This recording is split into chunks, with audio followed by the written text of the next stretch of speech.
One of the questions I get asked about often in Call of Dragons is which commander should you awaken first or which commander should you focus on? So in this video we're going to be updating our priority to commanders to awaken as soon as possible and explaining why each commander needs to be awakened as soon as possible compared to the rest and compared to others that can be left at 5111 and then get back to them later and so on and so forth.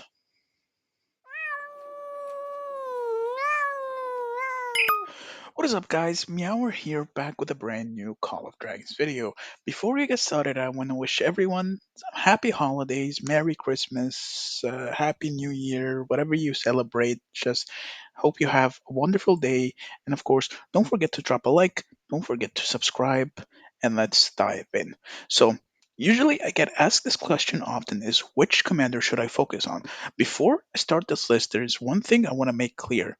In Call of Dragons, especially, every single commander, or almost every single commander, is worth awakening eventually. Just because a commander is left at 5111 or 5511 or so on and so forth does not mean it's not worth awakening in the end.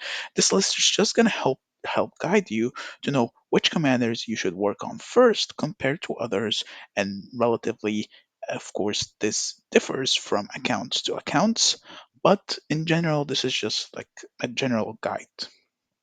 Okay, so that being said, let's get started. The first on the list, which should be left at 5111 or even not usable anymore, is probably gonna be Nika. Nika has fallen completely out of the meta and has been completely useless. I stopped touching her for 2 seasons now. She's just fallen off too much. She's pretty good in season 1, but other than that, she kind of falls off really hard compared to other commanders. Next up, we got Skoal in the 5511.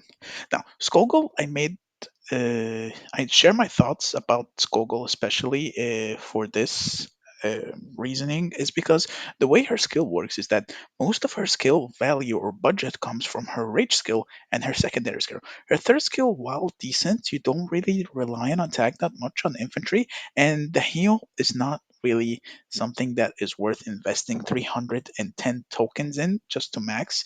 If you're assuming you're going by maxing the first skill, then the second skill, then the third, and then the fourth. And then finally, it's not really worth spending that many tokens just to get an extra 10% counterattack damage on an infantry march that would get deleted in the open field regardless. So it's just not worth investing that much in her when there are better options to invest and awaken.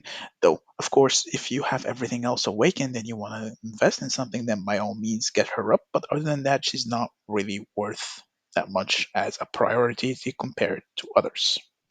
Next up, in the 5551 list, we got a bunch of commanders here, and of course, starting with Goresh. Now, Goresh, I made my reasoning multiple times, but again, just for stating it out there, most of his skill budget or power budget comes from his first three skills. His fourth skill is probably one of the more useless skills in general because you don't really want to be rallying that much with infantry and you don't wouldn't really spend 310 tokens just to get 20% attack on something you'd be extremely rarely do. Plus, his awakening is not really that strong. You only get 10% extra attack and you only get 5% extra damage resistance, which is not really that good considering the amount of investment you're going to need to spend on him to achieve the same thing. Next up on the list is probably gonna be the mommy of all mommies, Mommy Madeline. Now, Madeline is an interesting case. She is worth awakening, though she's not really a priority to awaken compared to other commanders, especially because of her third skill. It's not really that important to get her maxed out because most of her power budget is in her rage skill and her second and third skills as well, with the increased troop capacity and the HP and counterattack bonus. Though getting her awakened, while nice, it's not really much of a priority to compare to others, especially with the addition of Gorish. You can just get the extra damage taken resistance from Goresh when you pair her up with pair him up with Madeline, or with from Garwood when you pair him up with Madeline as well, thus kind of reducing the need to get her awaken ASAP. And speaking of Garwood, Garwood is also in the same boat. While Garwood is pretty strong, and have kind of started falling in love with him that much. He's not that of high of a priority to awaken compared to others because you're only getting 200 extra healing factor and a damage resistance for 2 extra seconds. Now, the only thing that is good from this is probably going to be the extra healing because you're already going to be skill cycling extremely fast as an infantry. So you're not really going to wait out the entire 6 seconds. Plus, you can always augment the time by going for Iron Will and so on and so forth. But now, with the Rage Generation buffs in general, you can probably switch it out and go for Ready for Battle, but that will be a topic for a different video. But still, the point still stands. He's no longer worth awakening as fast as possible. Plus, you can always just, whatever skill you end up maxing, getting him up, as long as you get his first and third skill maxed out, you should be fine. And finally, in the 5551 list, it's probably going to be Fregar. Now, the reason for Fregar is that her Awaken skill is not really that strong. Plus, you can get away with having her maxed out on the third skill, especially because the third skill and the first skill are all that matter for Fregar, since she's primarily a Syndrome pair, nothing more, nothing less. So, to enable Syndrome further, you just want her first skill and her third skill awakened, especially if you're playing on a budget. If you're not playing on a budget, you might as well just, awaken her altogether and get that extra 200 damage. Never to go wrong with extra 200 damage. Plus, her skills are, well, not that bad. They're not that much of a priority either to get up. So that's why I'm saying, like, usually when the commander is at 5551, you spend almost half the amount of tokens you spent to get them there in order to awaken. So you gotta be really stingy with who you choose to awaken versus who you should not awaken in general, or so on and so forth. Though, again, I want to emphasize almost every commander in Call of Dragons is worth awakening. Now, that is it for the 555-1 list. Next up, for the commanders that are considered semi priority to awaken, like you should awaken them, but not really just dump everything in them.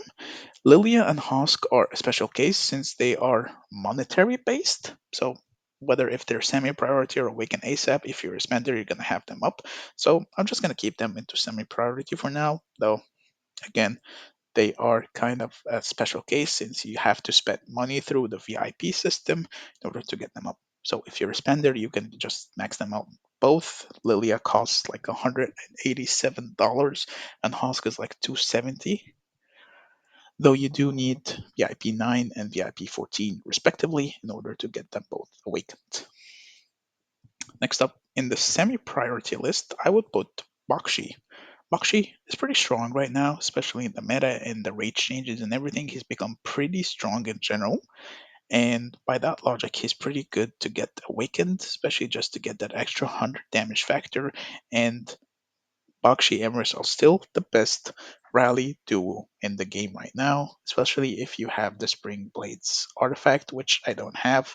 I'm currently missing those three artifacts, though I will dive in more onto that when the account review video for this month comes out. We've made a lot of progress, but again, a topic for a different video, so be sure to be subscribed in order to watch that video as well. Theodore, same boat as Bakshi. Theodore is pretty strong right now, but he doesn't really survive into Bakshi Emrys. That is why he's no longer a priority to awaken, especially if you are a garrison lead versus, having him awaken in general. For open field, he's not really that strong in general. He's very situational, that he shuts down certain marches pretty good, but other than that, he doesn't really survive on the open field that much. Unless, of course, you have an awakened, but still, he's not really worth rushing. That's almost the case for every single cavalry commander. And speaking of, Fondo is also on that list, though I would say if you're working on cavalry after you're done with Emrys, I would work on Fondo next, and then Bakshi, and then finally Theodore. And on this list, I would add Thea as well. Thea is a very strong commander overall. Plus, with the announcement that there is a flying mage coming, she has potential to be pretty strong since she is, of course, a flying commander and she doesn't really have that strong of a pairing. So maybe she could enable the flying march or the flying commander to be pretty strong as well. So she's always nice to have Awaken just for the extra shield for your marchers. And now for the Awaken ASAP list.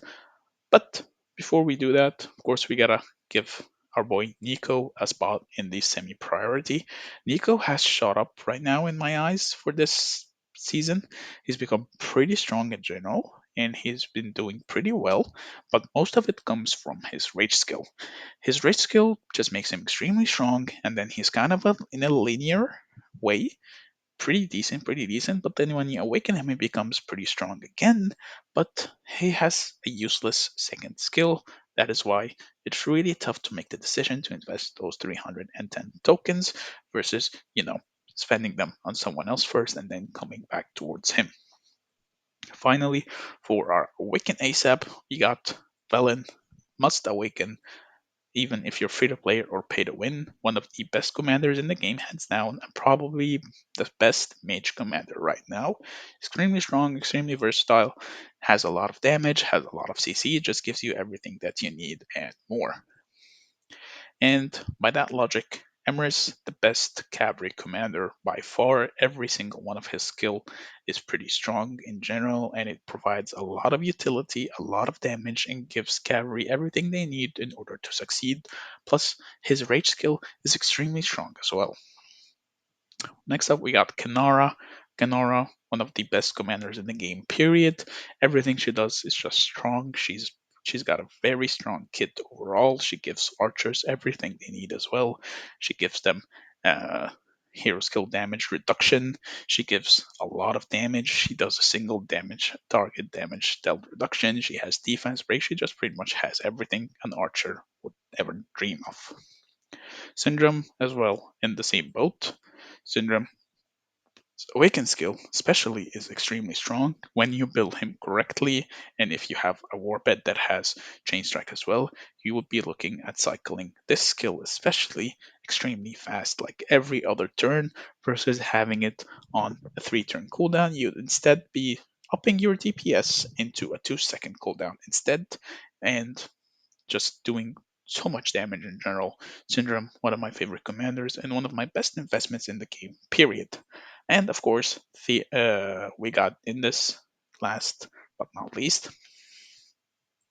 And this is always worth awakening because you want to max her out from the Dragon Trail shop so that you can start buying out other stuff from the shop and not worry about having your Indus awakened. You can start buying, speed ups. You can buy tokens for other commanders and then recycle them in the what's it called, Goblin Market Shop. You go on and get legendary medals. You want to get even more speed ups and so on and so forth. And then once she's gone, you get 2 commanders here anyways. So just an extra source of speed ups and stars and whatnot. And of course, who wouldn't want to flex a legendary commander awakened? Because I have mine awakened. I will flex here and there. I love to flex. But yeah, on that note, probably this will be my list. And yeah, hopefully you like it. If you have opinions different than me, please let me know in the comments down below. I would love to discuss with you about your opinions on it. And of course, on that note, thank you so much for watching. I hope you liked this video. If you did, please don't forget to drop a like. Don't forget to subscribe. Join the Discord. The link is in the description, especially if you want to get account coached or whatever you would like, and so on and so forth. I would love to see you all there and interact with you there. Have a wonderful day, and I will see you in the next video. Meow meow.